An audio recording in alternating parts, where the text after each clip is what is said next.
Hello guys, ISL নতুন এটা video' আপোনালোক সকলোকে স্বাগতম জনাইছো। হয়, বৰ্তমান ISL চলি আছে আৰু ISL ত নৰ্থ ইষ্ট ইউনাইটেড FC বৰ্তমান 6 নম্বৰ স্থানত আছে। অহা মাৰ্চ মাহৰ 3 তাৰিখে নৰ্থ ইষ্ট ইউনাইটেডৰ সন্মুখত খেল হ'ব চেন্নাই FCৰ লগত।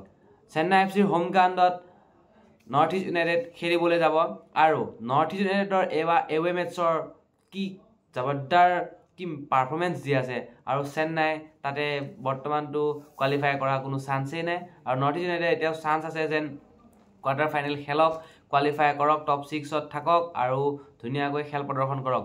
নৰ্থ ইষ্ট ইউনাইটেড FCৰ ফেন্সসকলে এইটো অনুভৱ হ'ব যে নৰ্থ ইষ্ট ইউনাইটেড যেনেকুৱা প্ৰকাৰে নহওক যেনেকেই নহওক কোৱালিফাই কৰক, কাৰণ তলৰ যদি পইণ্টছ টেবল আমি চাবলৈ যাওঁ তেনেহ'লে 7 নম্বৰ স্থানত তলত 30 পইণ্টৰ সহায়ত Orissa FC north east United FC তলতেই আছে 7 নম্বৰ স্থানত। যদি কেনেবাকৈ নৰ্থ ইষ্ট ইউনাইটেড এখন খেলত হাৰি যায় তেনেহ'লে উৰিষ্যাই নেক্সট মেচত যদি কেনেবাকৈ জিকি যায় তেনেহ'লে নৰ্থ ইষ্টৰ কাৰণে কোৱালিফাই কৰা সপোনটো সপোন হৈ ৰখি যাব। গতিকে নৰ্থ ইষ্টৰ এইটো ফ্ৰেণ্ডে বিচাৰিব যে নৰ্থ ইষ্ট ইউনাইটেড জিকক আৰু টপ 6ত কোৱালিফাই কৰি কিনে খেলখন আকৌ খেলক, কোৱাৰ্টাৰ ফাইনেল খেলক আৰু ফাইনেল ট্ৰফিটো আমাৰ নৰ্থ ইষ্ট ইউনাইটেড আনক।